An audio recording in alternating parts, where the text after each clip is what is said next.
Assalamualaikum warahmatullahi wabarakatuh. Perkenalkan, nama saya Novia Triramawati dari absen 20. Di sini saya sebagai editor sekaligus sebagai pemateri. Perkenalkan, nama saya Agung Gunawan, nomor absen 2. Saya di sini sebagai pemateri. Nama saya Sadam Irsyad Putra, absen 28. Lalu langsung 17, saya sebagai pemateri. Apa itu produksi massal? Produksi massal biasa disebut dengan produksi terus-menerus, ialah sistem produksi dalam jumlah besar dari produk yang standar dengan biaya yang rendah per unitnya. Lalu, langkah-langkah yang harus dilakukan dalam menetapkan skala proses produksi yaitu: 1. Produk apa yang akan diproduksi. Yang kedua, berapa jumlah dana yang diperlukan. Ketiga, berapa banyak produk yang akan diproduksi. Keempat, bagaimana proses produksi tersebut akan dimulai. Berapa banyak tenaga kerja yang dibutuhkan, peralatan apa saja yang dibutuhkan, serta berapa tingkat persediaan bahan baku yang diperlukan. Kali ini saya menjelaskan tentang kriteria pentingnya sebagai indikator keberhasilan usaha, yaitu 1. Kemampuan menyesuaikan diri. 2. Produktivitas. 3. Kepuasan kerja. 4. Kemampuan mendapatkan laba dari pencarian sumber daya. Seorang wirausahawan perlu memperhatikan faktor sebagai berikut. 1. Manfaat produk bagi konsumen. 2. Manfaat pasar sebagai produk. 3. Potensi usaha sebagai wirausahawan. 4. Kekuatan persaingan dari perusahaan lain. 5. Kemampuan distribusinya. 6. Pengembangan produk masa pada yang akan datang. Adapun tahapan-tahapan pada penetapan proses produksi. Yang pertama itu adalah routing. Routing adalah menetapkan dan menentukan urutan-urutan proses produksi yang di bahan mentah sampai menjadi produksi akhir. Yang kedua adalah schedule.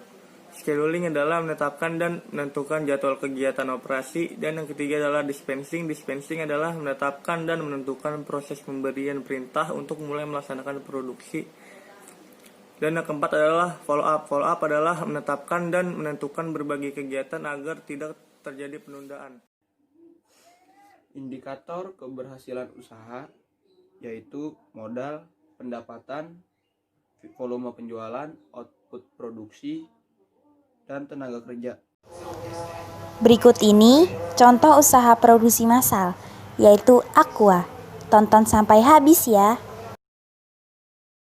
Selamat datang! Kamu akan menyaksikan proses pembuatan Aqua 100% plastik daur ulang, inovasi terbaru, persembahan Aqua. Produk Aqua 100% plastik daur ulang ini menggunakan bahan dasar botol plastik bekas yang dikumpulkan di sekitar kita. Aqua bekerja sama dengan pemulung dan bank sampah untuk mengumpulkan botol plastik bekas agar dapat didaur ulang kembali. Botol plastik bekas yang terkumpul kemudian dibawa ke unit bisnis daur ulang untuk dipilah, digiling, dan dicuci, kemudian dimasukkan ke dalam karung, dan diantar ke pabrik untuk proses selanjutnya. Kita sudah berada di pabrik biji plastik. Di sini, cacahan plastik akan dilumerkan dan diolah menjadi biji plastik. Selanjutnya, biji plastik akan ditransformasi menjadi botol baru. Tahap terakhir adalah pengisian air mineral ke dalam botol Aqua yang baru. Didukung dengan mesin berteknologi tinggi dan ruang yang steril, kualitas produk dan kemurnian airnya pun sangat terjaga.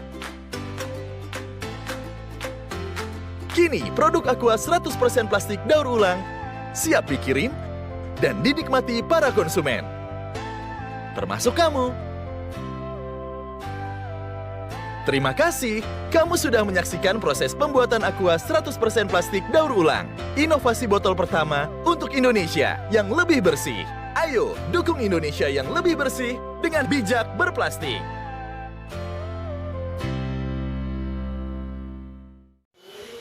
Lalu, apa sih yang membuat usaha proses pembuatan Aqua termasuk ke dalam usaha produksi massal? Karena air minum merupakan kebutuhan sebagian besar manusia, oleh karena itu Aqua menjalankan produksi massal yang berupa perusahaan air minum yang cukup besar di Indonesia. Karena pada dasarnya Aqua bukan hanya mengandalkan sumber daya alam Indonesia, tetapi juga memanfaatkan apa yang telah disediakan atau apa yang telah dikaruniakan Tuhan kepada Indonesia, yaitu sumber air yang banyak. Begitu juga kepada rakyat Indonesia yang mungkin sebagian besar membuka usaha dari Aqua. Lalu indikator-indikator keberhasilan apa sajakah yang membuat Aqua bisa sukses sampai saat ini? Yang pertama adanya distribusi yang efektif, yang kedua adanya strategi pemasaran, yang ketiga mampu bersaing, dan yang keempat mempunyai cara untuk memulai bagaimana usaha tersebut bisa berjalan sampai nanti.